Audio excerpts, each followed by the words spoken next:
luego de escuchar las generosas frases de lo que me ha antecedido en el uso de la palabra, quiero expresar que, sobre todo en los recuentos que hiciera Ricardo Rivera, me ha llamado la nostalgia porque yo he pasado 14 años de mi vida, 5 como estudiante y 9 como profesor a tiempo completo en esta casa de estudios.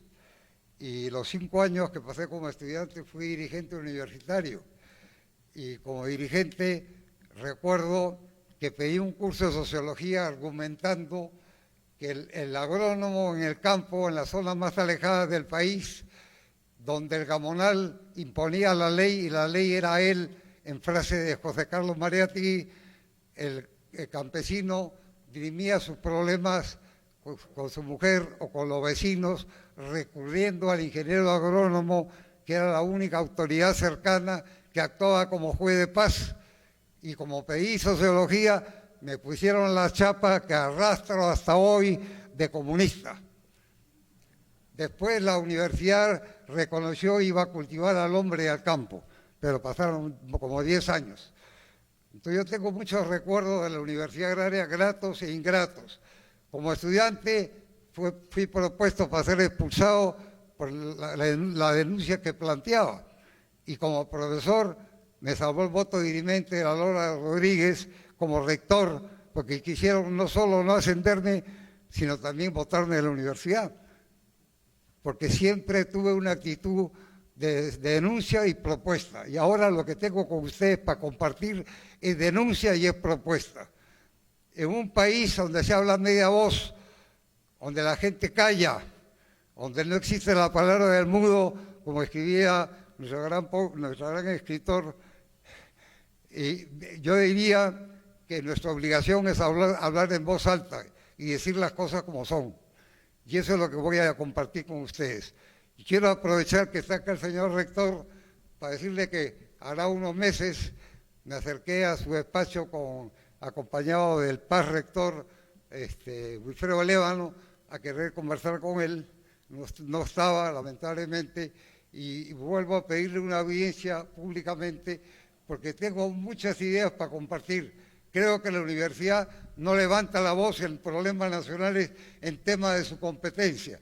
Y la universidad, según Unamuno, debe ser la conciencia más lúcida de su tiempo y debe participar de los debates nacionales en los grandes problemas nacionales, sobre todo los que son de su competencia.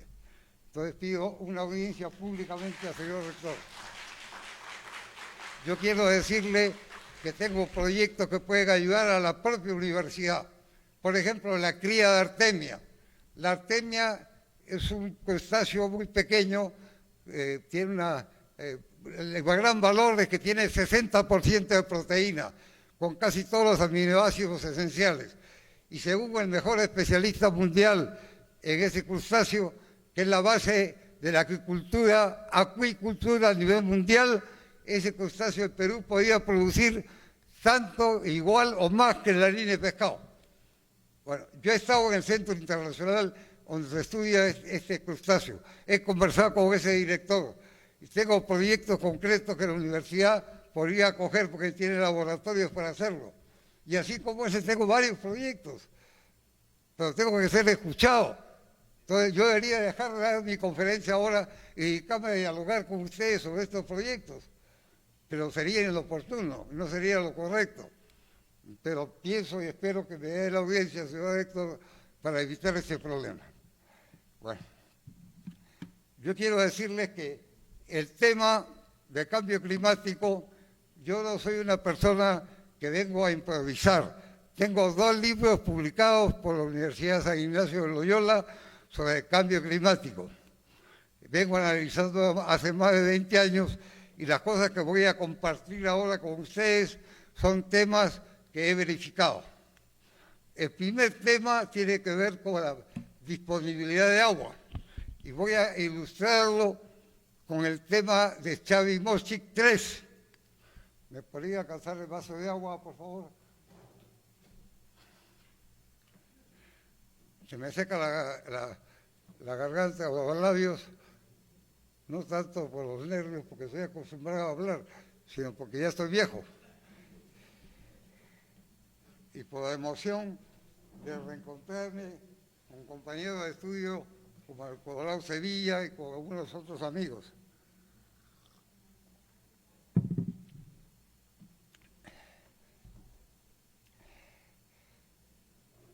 Puede pasar para entrar de frente en materia. El primer caso que vamos a analizar es Chavimochic 3. Chavimochic 3 tiene una historia larga y sigue haciendo historia. Los últimos acuerdos del gobierno es que van a construirlo de gobierno a gobierno. El laudo anuló ya el contrato anterior con Odebrecht y ahora el gobierno quiere contratar con gobierno a gobierno. Va a ser cerca de 800 millones de dólares para hacer una represa y un canal de más de 200 kilómetros. La cuestión es que yo demuestro, y lo voy a pasar en unas láminas, que no hay agua suficiente en la época de estiaje. Y no lo digo yo, lo dice la Autoridad Nacional del Agua, la ANA. El año 2011 hace un informe y dice no va a alcanzar el agua. La SUNAS dice lo mismo. Y el mismo año 2011 se produce un foro muy amplio con participación de los actores sociales de la Cuenca del Santa, autoridades civiles y autoridades del Estado. Y ahí varios, incluso Junta de Regantes dice, se está acabando el agua, se están secando varios puques o manantiales, varios riachuelos se están secando, bueno, y que no va a alcanzar el agua. Y lo reiteran varios funcionarios públicos incluso. 2011. Y ese fenómeno se ha acentuado porque los glaciales han llegado al punto de no retorno. Ya no alcanza el agua. Los glaciólogos dicen que el 40% del agua en la época de estiaje venían de los glaciales, del derretimiento de los glaciales. Eso es lo que voy a demostrar. Pero no me he quedado ahí. Después que yo he mandado este PowerPoint acá a los amigos de la Asociación de Docentes y Jubilados, yo he seguido analizando y me he encontrado con una tesis de grado, que ahí la voy a mencionar, de un ex molinero que ha analizado el uso del agua subterránea tanto para Chinecas 3 como para Chavimochic 3, Chinecas y Chavimochic 3, y usando el agua subterránea. Pero él dice, tenemos que recargar acuíferos, porque si no va a haber un desbalance y puede haber intrusión de agua del mar. Bueno, yo he leído ese trabajo de tesis de posgrado para obtener el grado de magíster acá en la escuela de posgrado y lo iba a añadir, pero ya era muy tarde, entonces simplemente lo menciono. Pero así como hay ese análisis, yo he profundizado y he analizado más y me he encontrado que hay una cantidad enorme de agua contaminada que llega a irrigar Chavimochic 1 y 2 y que seguiría con Chavimochic 3. ¿Por qué? Porque hay una gran cantidad de pasivos ambientales mineros. Incluso hay un pasivo ambiental minero en el río Ticapampa, en el cauce del río hay un pasivo ambiental minero. Y las excretas, el gran porcentaje de los pueblos que hay en el Valle del Santa, sobre todo los agricultores, no tienen excretas y hay coliformes. ¿Cuándo vamos a poner la voz de alerta para evitar que se contamine el suelo y las aguas y después los productos de exportación no tengan mercado externo porque están con metales pesados? Hay muchas cosas que no se están diciendo, que no se analizan, no se denuncian. Todo eso voy a explicarlo brevemente porque no va a haber tiempo para explicar todo. ¿Puede pasar, por favor? Pase. Esta es una de las citas. Acá tienen la cita. Foro del Agua 2011. Construyendo una visión y acción conjunta. Bueno, este es para ver el problema del agua desde el año 2011 y la cita viene de la SUNAS, que es la Superintendencia de Agua y de Saneamiento Básico. ¿Y qué dice ahí? Si ustedes leen rápidamente, yo voy a apuntar a la parte central. Dice, podría afectar el abastecimiento y uso de dichos recursos, se refiere al agua, para consumo poblacional, rural y urbano, la agricultura tradicional, en los valles interandinos y agricultura de exportación. ¿Qué pasó? Agricultura de exportación, en los proyectos Chavimochic, La Libertad y Chinecas en Arenancas. O sea, en 2011 ya se estaban anunciando problemas de falta de agua. ¿Por qué? Porque también con esa agua de Santa, derivado en Chavimochic 1 y 2, se abastece Trujillo y varias poblaciones que están creciendo enormemente justamente debido a la agroexportación. Entonces no solamente es agua de consumo agricultura, pero hay que encontrar, y es importante, yo puedo compartir con el que lo desee, si me lo pide, por internet, un artículo que he escrito sobre este tema de Chavimochic, y es un problema del agua virtual, la cantidad de agua que demanda el sembrar arroz, o caña de azúcar, o palto. El espárrago requiere casi 18.000 metros cúbicos por hectárea, el palto 19.000. Entonces, esa agua virtual, hay que pensar, es la cantidad de agua que uno ha requerido para producir una cantidad determinada, 1 kilo, por ejemplo. El agua virtual a nivel mundial, los consumidores organizados en Europa castigan a los productos que tienen mucha agua, que requieren mucha agua para producir y no quieren comprar. O sea, el Perú está poniéndose en el peligro de que le cierren las puertas varios consumidores en Europa por la cantidad de agua virtual que usan. En vez de buscar cultivos que requieren menos agua, están buscando cultivos con gran cantidad de agua. Bueno. ¿Puede pasar, por favor? Este es otro informe, pero de la ANA, la Autoridad Nacional del Agua, que es la autoridad más importante en temas de agua, en temas hidrológicos. ¿Y qué nos dice? Te repito, es el año 2011, o sea, hace ya 11 años. Dice, en los meses más secos de algunos años de los proyectos especiales, Chinecas es uno, y Chavimochic 1 y 2 son otros, han enfrentado escasez, añadiendo, y están desarrollando estrategias para integrar la seguridad hídrica, entre lo que incluye la construcción de grandes reservorios para almacenar agua durante la época de lluvia. A pesar de la disminución de la oferta de agua del río Santa, la época de estiaje que ha impulsado el cambio climático, la demanda hídrica del conjunto de actores dependientes de agua sigue aumentando. Cada vez hay más demanda y menos oferta. En concreto, un informe de la Superintendencia de Agua y Saneamiento Básico y el informe de la Autoridad del Agua dicen que está ahí un problema de falta de agua. Para Chavimochic 1 y 2, menos para Chavimochic 3 y para Chinecas, que son nuevos. Bueno, yo no creo que vale la pena que abunde en este tema, porque estos son informes de la autoridad del Estado, y hace 11 años. Entonces no vale la pena que insista. Puede pasar para ir más rápido. Bueno, ahí seguía la cita. Este es el Foro del Agua.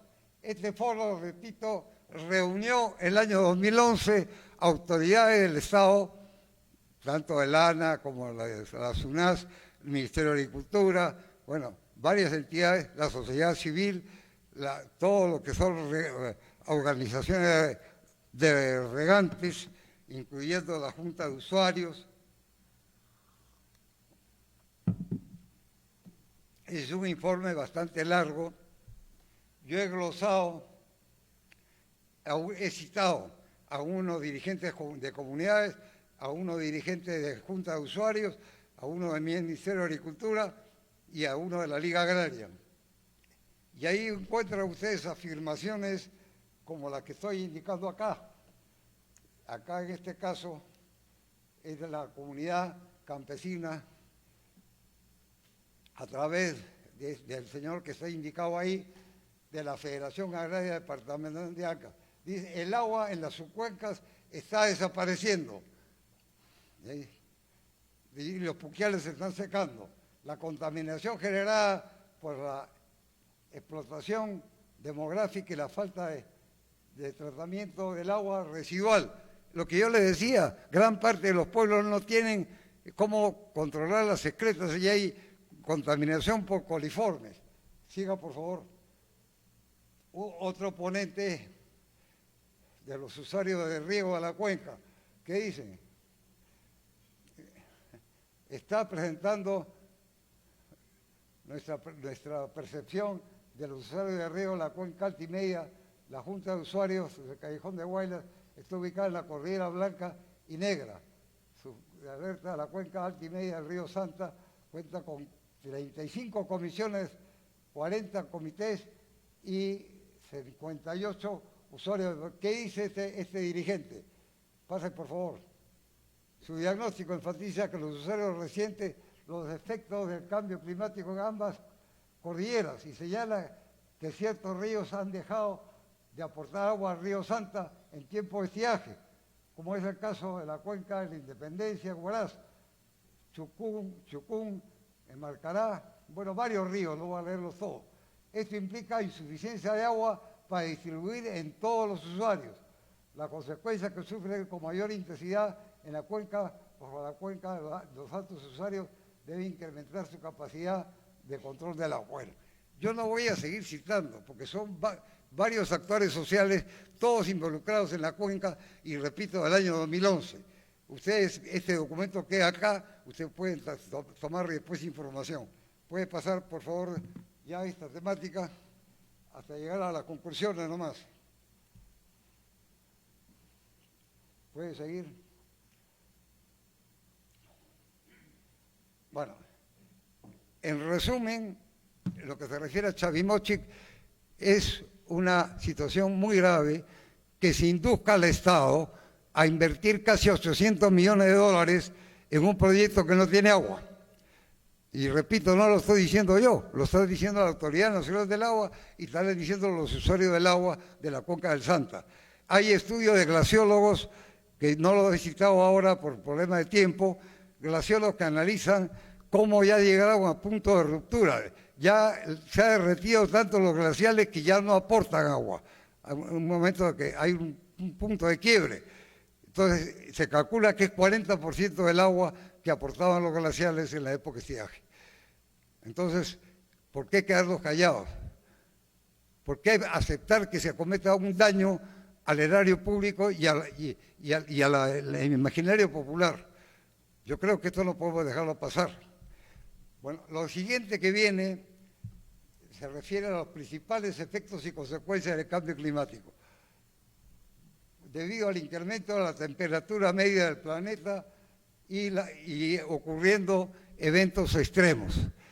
Eventos extremos se refiere fundamentalmente al incremento de lluvias torrenciales esparcidas en el tiempo y secas prolongadas.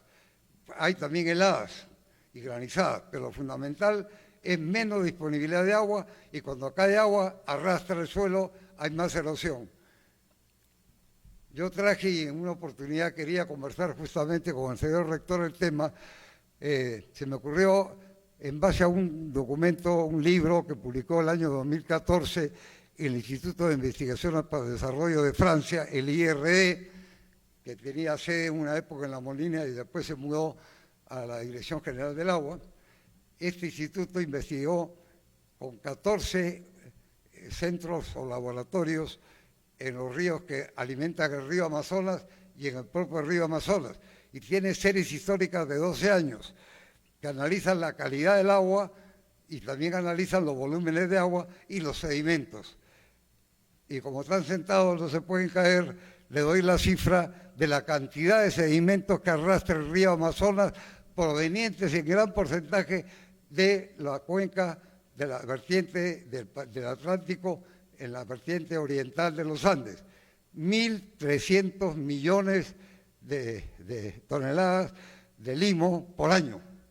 1.300 millones. Entonces yo me puse a pensar, ¿cuánto significan hectáreas? Si yo peso 1 metro cuadrado con 25 o 30 centímetros de suelo, que es la capa arable, y multiplico lo que me sale en 1 metro cuadrado por 10.000, me sale cuántas hectáreas pierdo. Y visité con apoyo del doctor Lévano, del matemático que fue rector acá, al director del laboratorio de suelos. Y le comenté el libro de los franceses, se los mandé digital y le dije, por favor, ¿cuánto me cobraría si hace ese trabajo de pesar 1 metro cuadrado con un espesor tal y lo multiplica por 10.000? No me respondió nada en ese momento y a los pocos días me mandó un trabajo muy completo, más allá de lo que yo le pedía. Y salía 6 millones de hectáreas, un poco más, que se perdían cada año calculando esos volúmenes de limo. 6 millones de hectáreas que estamos perdiendo de suelo en un país que tiene una relación con el suelo muy baja, una de las más bajas del mundo. Esa es una de las cosas que quería conversar con usted, señor rector. Bueno, el problema de la falta de agua, mire, los ríos de la costa, que son de régimen regular, o sea que tienen agua todo el año, menos agua en unas épocas, pero tienen agua todo el año, tienen esta cantidad de agua todo el año porque tienen una cuenca profunda donde hay nevados y hay pérdida de nevados. Esos ríos en el corto plazo van a ser todos de régimen irregular. Imagínense lo que va a significar que todos los valles costeros, en vez de sacar 2 cosechas, van a sacar 1 cosecha y van a tener algunos problemas de agua. ¿Quién está analizando eso? ¿Quién está diciendo algo sobre eso? Nadie. ¿Qué está pasando con el cambio climático y las siembras, sobre todo en la sierra del pequeño agricultor? A cambiar el régimen de lluvias y ocurrir lluvias torrenciales y época de seca, el campesino que usualmente migraba para cosechar el café en la zona de la seca selva o para cosechar espárragos o otro cultivo de la costa, ya no migra o migran menos. ¿Por qué? Porque no tienen seguridad si va a haber lluvias o no, o van a atrasarse las lluvias. Entonces, va a ocurrir que ya pasó a una época que se cae la cosecha de café porque no hay mano de obra para cosecharla. Entonces, ¿quién está analizando los problemas de migraciones? Migraciones internas, estacionales. Tampoco he encontrado ningún documento al respecto. Vamos a rápidamente analizar algunos problemas de este tipo. ¿Puede pasar, por favor? El aumento de la temperatura media del planeta. Lo que analizamos son efectos y consecuencias. ¿Cuáles son los principales efectos de la pérdida de glaciales? Primero, que se pierde una importante reserva de agua. Bueno, segundo, los campesinos mencionan cuando uno plantea preguntas y dice, sí, el efecto del cambio climático, tenemos que se están secando algunos manantiales y algunos riachuelos. Y también los que son ganaderos dicen, los bofedales también están disminuyendo en superficie. O sea, los bofedales tienen suelos hidromórficos que absorben el agua y la mantienen. Entonces, en la época de estiaje, cuando no hay lluvia, los pastos se secan. ¿Y a dónde va a comer el ganado, sobre todo los camellos sudamericanos y los bovinos? Van a comer a los bofedales. Pero si los bofedales se están achicando porque no hay agua que aporte los de hielos y porque las lluvias están esporádicas, va a haber un problema muy serio de la falta de pastizales en la época de estiaje. Y lo poco que va quedando de bofedales va a ser sobrepastoreado, demasiadas cabezas por unidad de superficie. Y entonces estamos poniendo en peligro seriamente la población ganadera, sobre todo de la sierra. Este es un fenómeno muy serio. Bueno, los ríos costeros, que ya lo mencioné, que son de régimen regular, van a ser irregulares. ¿Cómo va a impactar eso en la cantidad de producción y en la cantidad de empleo? ¿Quién está diciendo hay que cambiar de cultivo? Yo he ido 3 veces a la cuenca de Locoña por razones de mi profesión y he conversado con los usuarios de agua. Y le he dicho, ¿usted no se da cuenta que cada vez hay menos agua? Sí, me dice, cada vez hay menos agua. ¿Pero por qué no cambian de cultivo? Tienen 3.500 hectáreas de arroz inundable. Sí, estamos pensando. y estamos empezando a mover las frutales porque este es un valle frutícola. ¿Y cuánto se demora un frutal entre producir, en sembrar y cosechar? Por lo menos 3 años, para que llegue al rendimiento económico. ¿De quién está viendo esos problemas? Nadie. Entonces, denuncia y propuesta. Yo propongo cosas, cultivos que sean menos exigentes en agua y con violaciones de actividades agrícolas y pecuarias. Analizar, y yo cuando expresé esto, la persona que me escuchó, bueno, eran 3 o 4 personas, se sonrieron. Le dije, vamos a usar las playas que deja el río cuando baja. Deja varias playas y islas húmedas y se puede sembrar. Y a mí no se me había ocurrido. Yo lo vi en otro río, en el río Acarí. Cuando bajaba sembraban. Igual que en los barriales de la selva. Cultivo de corto periodo para que antes de que vuelva a subir el río ya cosecharon. Entonces, como no me creían, saqué una imagen de satélite y salen ahí las playas del río Coña y las islas. Y además pregunté en una reunión de la Junta de Usuarios, ¿quién ha sembrado alguna vez en una isla o en una orilla del río? Y un señor se paró y me dijo, yo, ¿y cómo le fue? Me fue muy bien, sembré melón y me fue muy bien. Y además tiene limo, le deja limo. Entonces, las respuestas están ahí, no son cosas de locura. Tenemos imágenes de satélite para poder descubrir dónde hay islas y hay playas para poder sembrar con cultivos de corto periodo. Por ejemplo, ajonjolí. Hay ajonjolí de 90 días. Y la ajonjolí tiene alto contenido proteico y somos país deficitario en aceites. Y el aceite de ajonjolí es un aceite muy apreciado. Bueno, ¿puede seguir, por favor? Principales consecuencias del problema de la pérdida de glaciares. Reducción de la superficie cubierta por bofedales. Ya le he adelantado el problema. Pero lo grave es que en el Perú se desperdician cosas. Yo conversé, no me acuerdo quién sería en esa época, era unos 2 años, la directora de investigaciones, vine a una ceremonia expresamente para hablar con la directora de investigaciones de La Molina. Y le dije, señorita, está pasando esto con los bofedales, usted es la responsable de investigación. No tenemos plata, ni me escuchó. De arranque me dijo, no hay plata. Un buen proyecto, cuando es bueno, se vende por sí mismo. Pero ni siquiera me escuchó. O sea, mi experiencia con mi alma mater no es muy buena. Yo estoy tratando de que sea mejor. Yo me estoy acercando, he intentado varias veces, no una vez. Yo le decía, el proyecto de artemia que mencioné hace un rato. La artemia es la base de la acuicultura mundial porque el contenido proteico de los huevos o quistes de la artemia son muy apreciados porque tienen un diámetro muy pequeño que tiene que ver con las piezas bucales de los peces en estado larvario o de los crustáceos en estado larvario. Y tiene mucha proteína, pero tiene una propiedad más. Es un filtrador selectivo. Usted está filtrando permanentemente el agua. Si uno enriquece el agua con omega 3 y 6, va a quedarse en el cuerpo del animal. Enriquecido, dicen los peces, la mortandad, que es bastante alta en la etapa de larva, disminuye notablemente. Y no tienen estrés cuando se cambia de poza.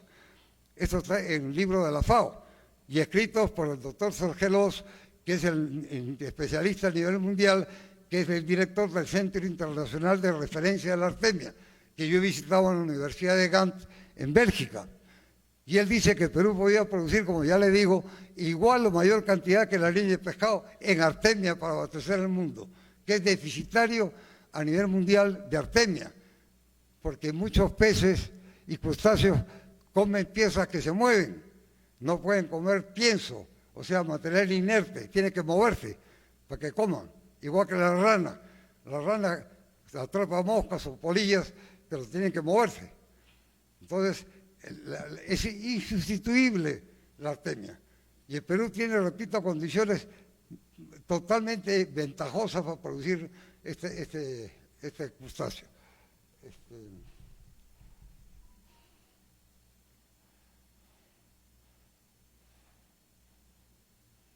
estoy tratando de resumir.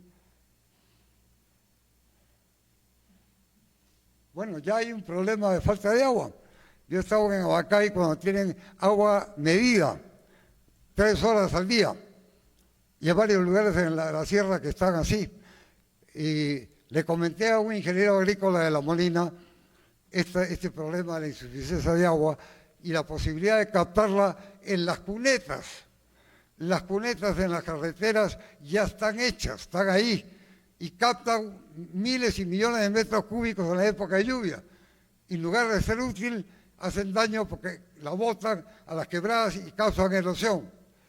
Eso es, usar esa agua para guardarla, para regar en la época de estiaje, o para darle agua a los pueblos que no tienen agua suficiente, es una cosa rapidísima, porque están hechas las cunetas.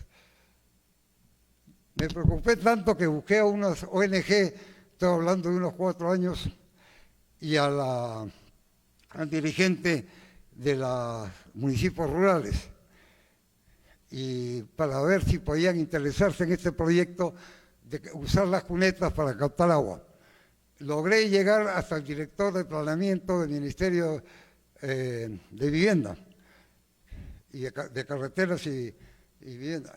Bueno, el director se entusiasmó, llamó a sus asesores, dijo esto puede ayudar mucho al Perú, pero mi preocupación es que los comuneros pueden usar el agua para hacer reservorios muy cerca de la carretera y malogran la capa asfáltica. No, pues le digo, si los comuneros les interesa el agua, van a cuidar las cunetas. Pueden hasta poder sembrar cultivos de protección para los taludes, si ustedes lo motivan y le dicen que van a recibir agua. Entonces, fácilmente, ahí quedó. De esto ha pasado ya como 6 o 7 años. Y ese especialista de La Molina me dijo, he hecho una medida, llegando un poco antes de llegar a Bancay, con un ayudante, he medido la cantidad de lluvia en tantos minutos en tales cunetas. Y el volumen, me dijo, es altamente importante. Entonces, todas estas cosas están. En cada expediente técnico de una carretera tiene que haber el volumen de agua que va a caer, porque tienen que calcular la velocidad de evacuación de esa agua para que no se desborde la cuneta. Entonces, los datos están en los archivos del Ministerio para saber cuántos millones de metros cúbicos estamos perdiendo. Parece la cosa natural y simple, pero nadie lo hace. Sigamos.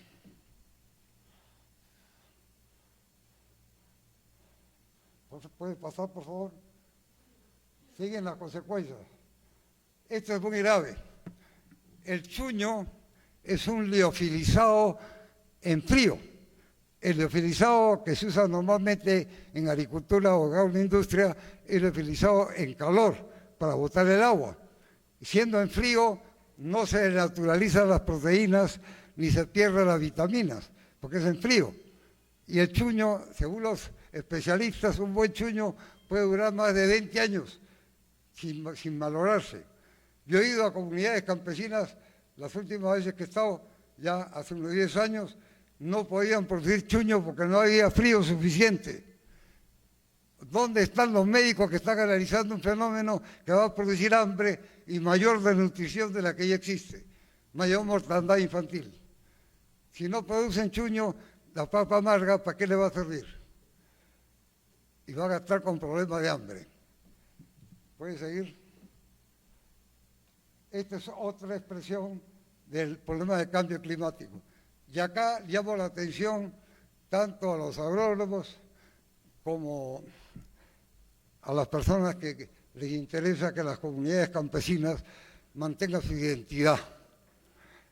Las comunidades campesinas tienen una cosmovisión que nos es muy grata. No hablan de competencia como habla el capitalismo, hablan de colaboración, no hablan de individualismo, hablan de comunidad, lo comunitario, hablan de sentido del buen vivir, no acumular riqueza por acumular o por tener poder político, sino distribuir, compartir. Bueno, esas comunidades, las comunidades peruanas, están en peligro de desaparecer, porque hay un fenómeno que ahí lo señalo, de aumento de la temperatura media del planeta, que está significando, según estudiosos de universidades norteamericanas como la de California, y hay informe de eso, yo lo cito acá al final, donde analizan que los cultivos andinos están subiendo de cota, están subiendo de piso altitudinal.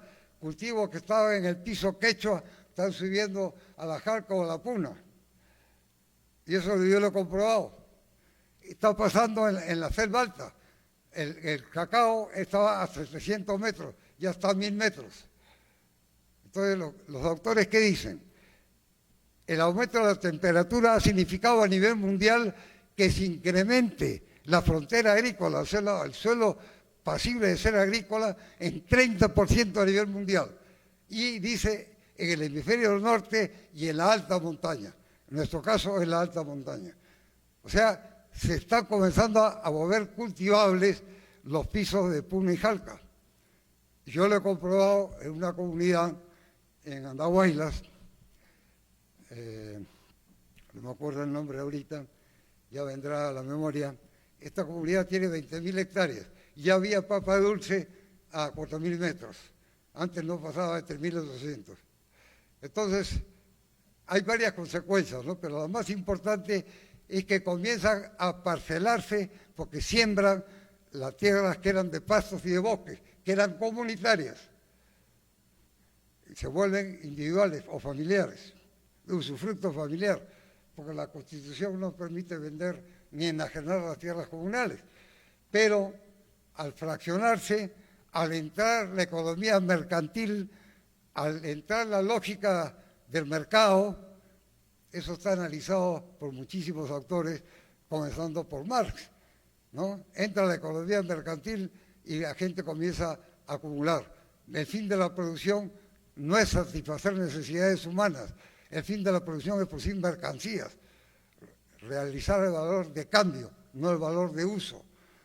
Eso va a quebrar a las comunidades, se van a fragmentar, van a perder el sentido comunitario. Eso está ocurriendo ahorita en el Perú y en el mundo.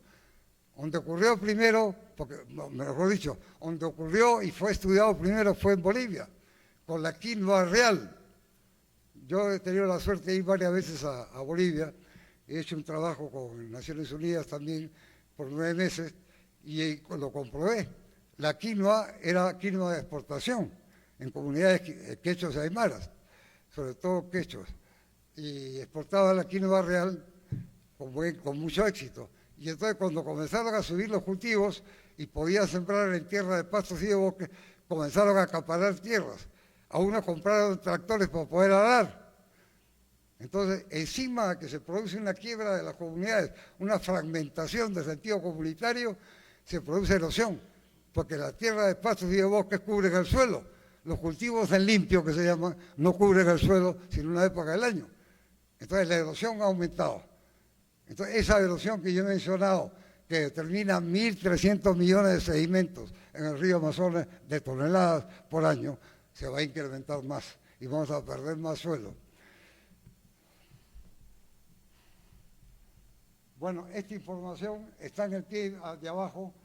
Esta es una publicación de una universidad en California que edita una revista que se llama Plus One. Bueno, y 2 universidades tienen 2 proyectos para analizar este problema de subida del piso altitudinal de los cultivos.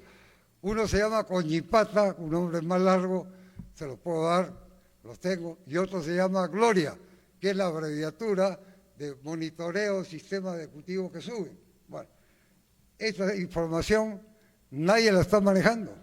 Yo la he mandado al Ministerio de Medio Ambiente para ver si se preocupan, pero ni siquiera me han respondido. Este problema de Sainochic lo he denunciado ante la Procuraduría del país, porque nadie me hace caso. Se lo he mandado a los 3 últimos ministros de Agricultura que ha habido. O sea, no es que yo no toque la puerta, es que me trancan la puerta, me la cierran o no escuchan. Esto es gravísimo para el Perú, porque los cultivos andinos son cultivos de alto valor nutritivo. Son lo que llaman alimentos funcionales nutracéuticos. Entonces, perder esto es grave. Yo planteo que como es un fenómeno de los países andinos, recurrir a un acuerdo entre los países andinos para intercambiar experiencias, para hacer un proyecto común, para monitorear la subida de los cultivos, para hacer cultivos in situ y a veces cultivos in vitro, ex situ, para poder cautelar estas especies, estas variedades que se van a erosionar. Incluso revisar los bancos de gérmenes de germoplasma que hay en el Perú. Hay especies, semillas, bancos de semillas. En Noruega hay un banco mundial de semillas que el Perú gratis tiene guardadas semillas. Hay que ver qué semillas tenemos ahí, si tenemos que preservar las semillas que se pueden perder. Entonces, hay posibilidades de hacer, pero no se está haciendo nada, nada. También lo he mandado al director general de Biodiversidad del Ministerio del Ambiente, ¿no? Hace varios meses. Puede seguir.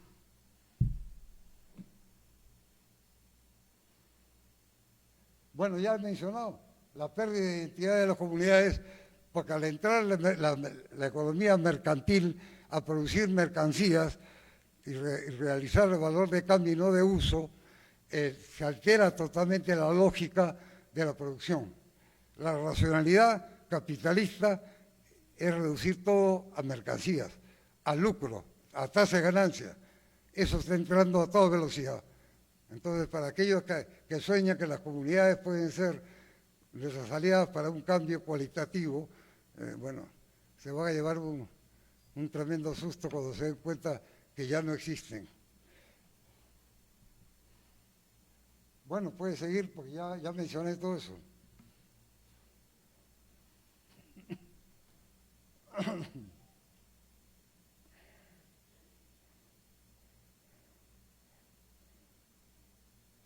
Bueno, este es un problema sanitario.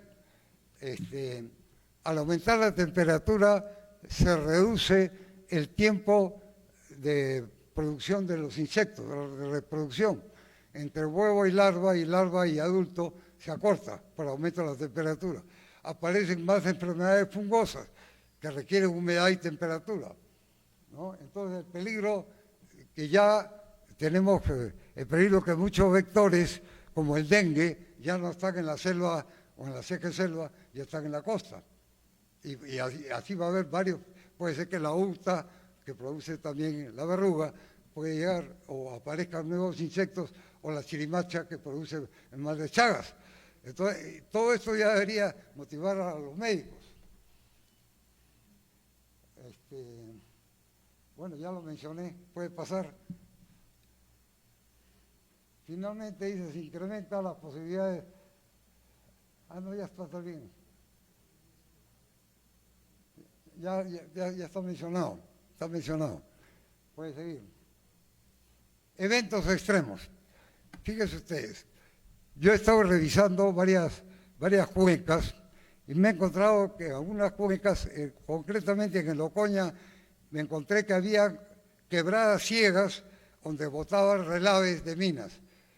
Y había algunos relaves que estaban cerca de la orilla y muchos cultivos también estaban cerca de la orilla. Cuando hay eventos extremos, significa que los ríos de la costa son tormentosos porque tienen pendiente, alta pendiente. Entonces, el río llueve mucho, carga el río y viene una avalancha, una gran cantidad de agua. Se lleva a los cultivos que están cerca, se meten a las quebraditas donde estaban los relaves y contaminan con metales pesados los ríos. Entonces, un fenómeno serio. ¿Y qué puede pasar si hay ríos que no llegan al caudal mínimo ecológico? El caudal mínimo ecológico es el que es necesario para mantener la vida en el río, sobre todo de bactáceos, de peces o crustáceos. Si no llegan al caudal mínimo, se mueren. Hay pérdida de especies. Si no recargan acuíferos, cuando tienen pozos cerca de la costa, pozos para explotar agua, se mete el agua de mar. Eso se llama intrusión. Se malogró el pozo para toda la vida. Todo eso está ocurriendo ya. No va a ocurrir, está ocurriendo. Puede pasar.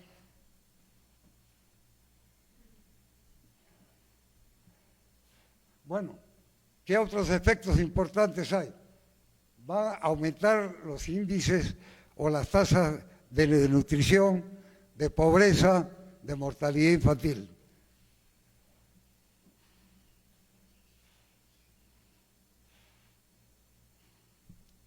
Bueno, la pérdida de suelo ya lo mencioné, ya le mencioné lo del agua virtual. Yo estaba analizando lo que siembran uva para pisco en Ica, gastan máximo 3.000, 4.000 metros cúbicos por hectárea. El espárrago llega a 40.000 metros cúbicos por hectárea y en promedio 25.000 metros cúbicos. No podemos dar el lujo, habiendo escasez de agua y progresivamente va a haber menos agua. Entonces, este es a nivel mundial, no solo el Perú. Entonces yo creo que tenemos que tomar medidas de política muy serias y muy drásticas. Los que son estudiosos de las plantas ahorradoras de agua, se habla de las plantas C2, C3 y las plantas que le llaman ahorradoras de agua, que son las cactáceas. Según la abertura, se cierran los estomas, ahorran agua y tiene que ver con el ciclo de Kelvin. Yo no voy a entrar a explicar esa cosa, pero la planta C3, el amaranto es una planta C3, ahorra agua. ¿Por qué no investigamos más cómo sembrar plantas ahorradoras de agua? Bueno, puede pasar.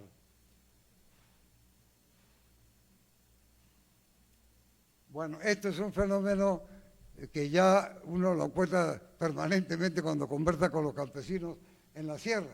Los campesinos dicen, no pude sembrar porque está alterada la lluvia. He sembrado y pierdo la cosecha. O he sembrado y cosecho bastante menos.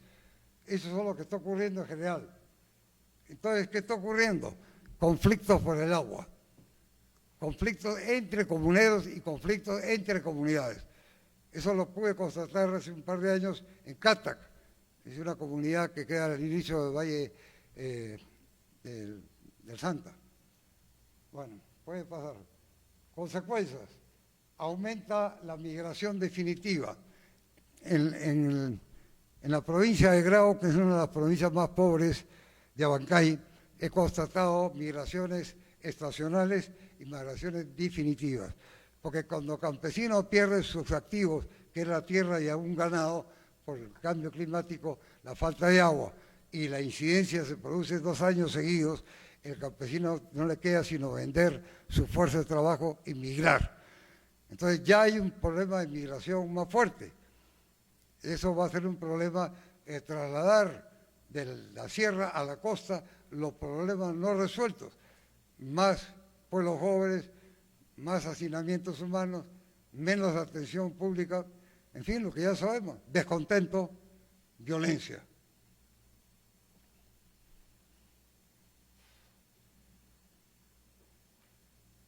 Bueno, el aumento de la evaporación del agua.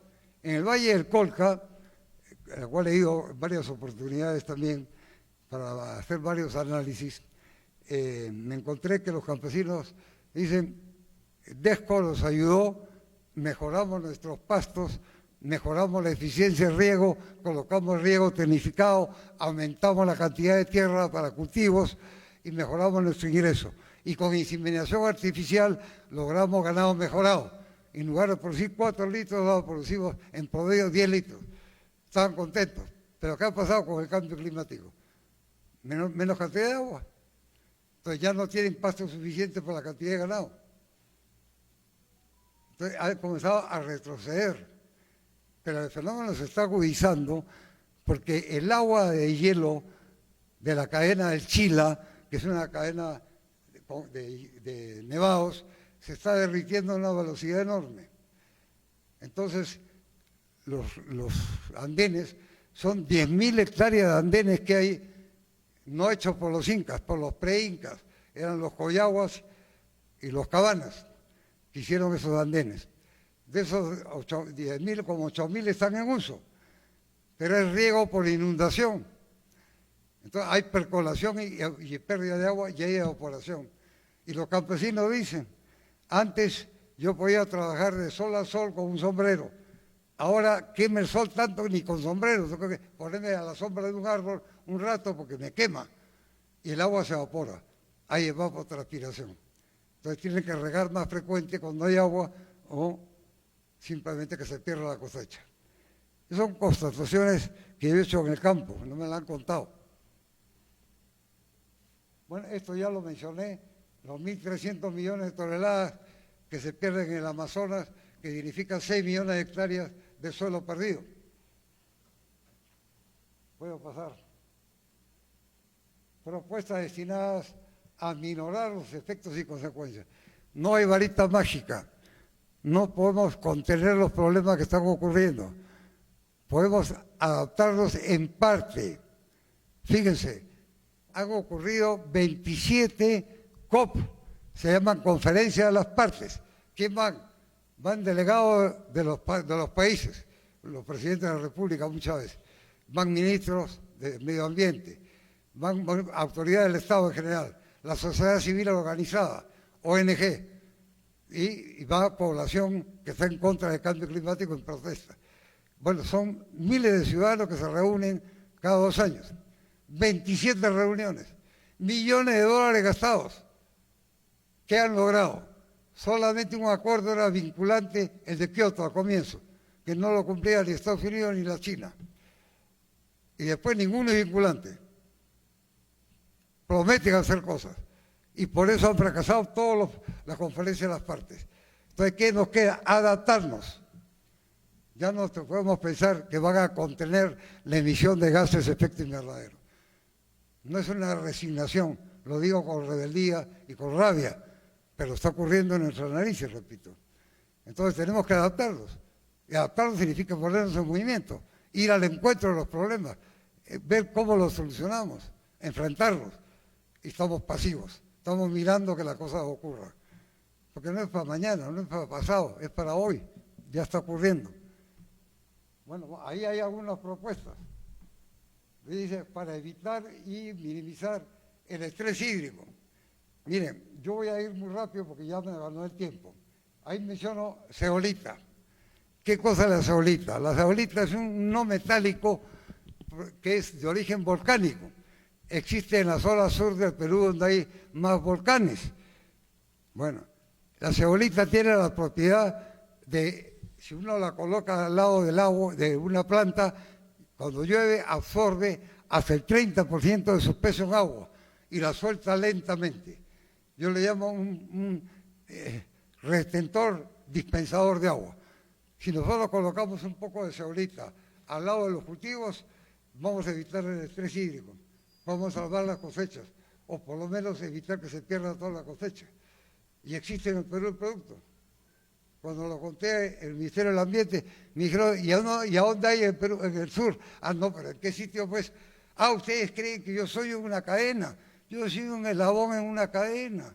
Que venga otro y busque las otras respuestas. Yo no tengo todas las respuestas. Es muy cómodo sentarse en la mesa y decir, ya, preparen el menú y tráiganmelo. Me acuerdo que eso pasó en la época de Velasco, que la ultraizquierda decía, oye, estás apoyando un gobierno de los militares, que tú dices que siempre los militares han servido al poder. Sí, le dije, pero estos son distintos, pues, ¿no? Entonces no me creía. Y me decía, oye, tú estás ganando buen sueldo, ¿no? Yo me he recortado el sueldo, tengo derecho a tener tarjeta para invitar a la gente que venía del exterior, no acepté tarjeta DIN, nada, yo soy un hombre común y corriente, estoy tratando de servir al país. Bueno, nunca me creyeron, tampoco me importó la manera de pensar de la ortodoxia que han perdido el tren de la historia, pero sí constaté por qué la izquierda de Perú nunca ha sido izquierda, porque no han ido nunca de la realidad a la cabeza, sino han ido de la cabeza a la realidad. Quería que la realidad se acomode a sus ideas, encaje a lo que ellos pensaban. Cuando va de realidad a la cabeza, la realidad te da un mandato, no la estás inventando, no la estás ajustando a tu esquema. Por eso nunca han encontrado ninguna solución para el Perú. Bueno, la zeolita se está usando a nivel mundial. Yo pongo ahí algunos ejemplos en Europa se está usando, en Chile se está usando para evitar el estrés hídrico. En el Perú no se usa. Y hay ahora un retentor dispensador, hay dos. Hay uno que le llaman Hidrosor, el nombre comercial, es un gel sintético que también absorbe el agua y la suelta lentamente. Y hay otro que le llaman el agua sólida, creada por un químico mexicano. Pero la de Perú es la ventaja que es natural y además ayuda al cambio de bases, al intercambio de cationes y aniones, y mejora también la composición física del suelo. Entonces, esa es una de las posibles soluciones para evitar el estrés hídrico. Y repito, tenemos el componente básico que es la zeolita. Luego, y acá tiene que ver también con la falta de fertilizantes nitrogenados. En Perú se vende sobre todo urea, nitrato de amonio y sulfato de amonio como productos químicos para proveer de nitrógeno a las plantas. Como ha habido escasez de fertilizantes nitrogenados, había una serie de discusiones que se han demorado en traer la urea, pero nadie se ha puesto a pensar si son indispensables y si son necesarios estos fertilizantes. Y los estudios más recientes en Europa están prohibiendo el uso de fertilizantes químicos nitrogenados, porque producen contaminación del suelo, del aire y de las napas freáticas con nitratos. Entonces, ¿qué se impone? La fertilidad natural, la biofertilidad, con las bacterias nitrificantes. Hay cientos de bacterias que se asocian en simbiosis. Hongos, las micorrizas se asocian con la raíz y permiten que muchos compuestos químicos que están en el suelo químicamente no asimilables se vuelvan asimilables. Entonces, hay una lista enorme de productos que ya se producen incluso en laboratorio. El Rhizobium para las leguminosas para hacer simbiosis, la navaena para asociarse con el arroz y evitar que el arroz requiera nitrógeno y pueda tomarlo del aire. Todo eso existe en el mundo. ¿Quién está trabajando en el Perú? Antes, algunas universidades, la de Arequipa me consta, producía Rhizobium. La empresa que vendía semillas, Hortus, vendía Nitragin, que era Rhizobium para inocular a la leguminosa. Ya no vende. Entonces, ¿qué ha hecho el gobierno? Importar cantidades de urea, demorando y demorando, pero ha logrado importar y siguen vendiéndose en vez de buscar la fertilidad natural. Bueno, las cosas están así. Bueno, yo quiero que más importante es el diálogo que el monólogo. Yo voy a dejar las cosas aquí con el fin de poder conversar con ustedes. Créanme que por los 68 años, tengo bastante experiencia vivida y mucha ganas de compartir. Compartir con ustedes que si están acá es porque están interesados. Muchas gracias.